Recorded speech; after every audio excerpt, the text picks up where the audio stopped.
Welcome to Tennis Channel Felice. This is Carolina, Dominika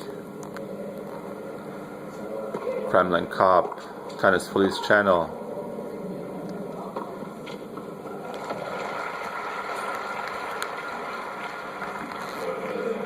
There's so many sites from Istanbul last year. I had to go around and do a bunch of the sites, and the one in the background there on that last shot was the Blue Mosque, and so many terrific places. I went with one of the production crew, Sefa Turk.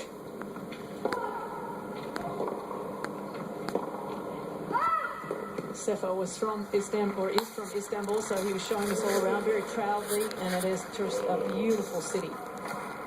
And what a great tournament to go to. If you ever have a chance and you're in Europe, go to the championships. You're seeing the best women in the world play against each other day after day. It's not a knockout.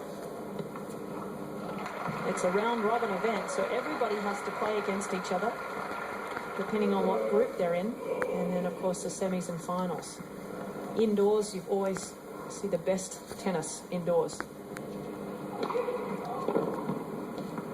A couple of forehand winners, and you wonder if Cibulkova feeling the effects of that sore foot that she had taped. She didn't make a move for a couple of those returns.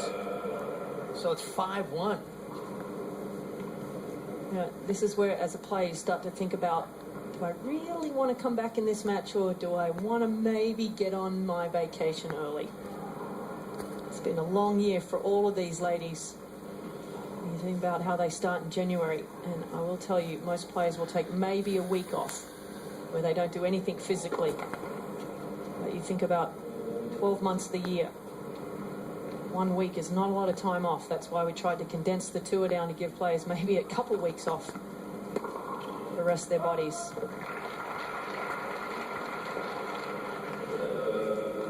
Well, for Cibulkova, it's been a wonderful season. She's trying to hang on to a career-high year-end finish. Currently 14. She might just do that. Certainly something to build on for 2013.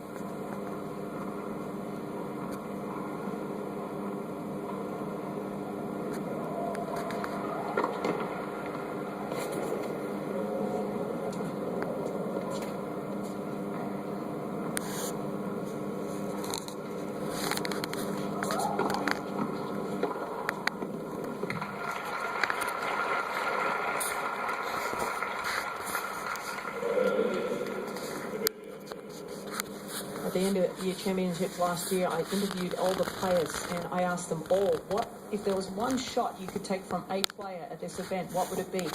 And some of them had to think about it, and most of them took about 2 seconds to answer the question. Now, Wozniacki said, I'd take Sam Stosur's second serve. And you get into the mindset of a player pretty quickly when they know what their weaknesses are, when they answer it that quickly, and hers was one of the first that she didn't even have to think about it. So she knows where her weakness lies.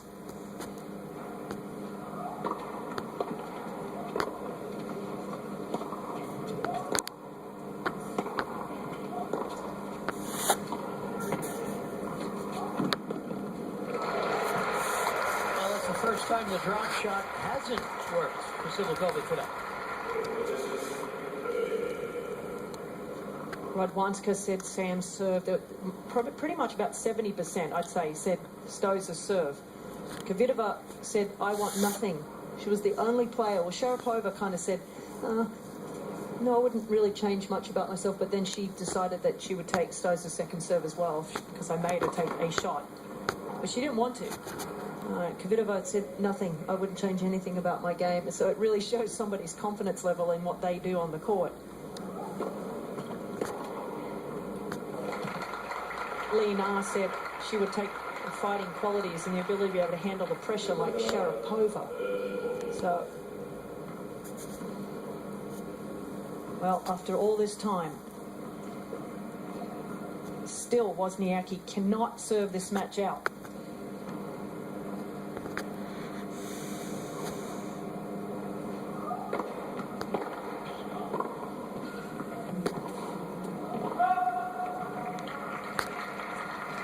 Let's take bets on this, Leaf. Is she going to serve this out? Yes. I get the feeling that she will, and Cibulkova's just running on fumes right now. It helps that she's won a couple of points in the service game.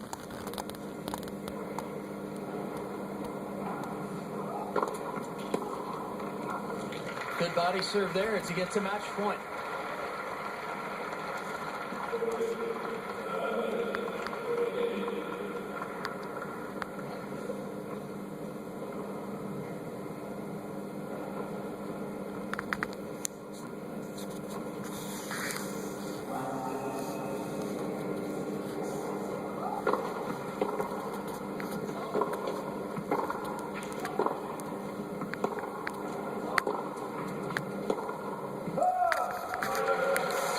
Wozniacki into the semifinals here in Moscow.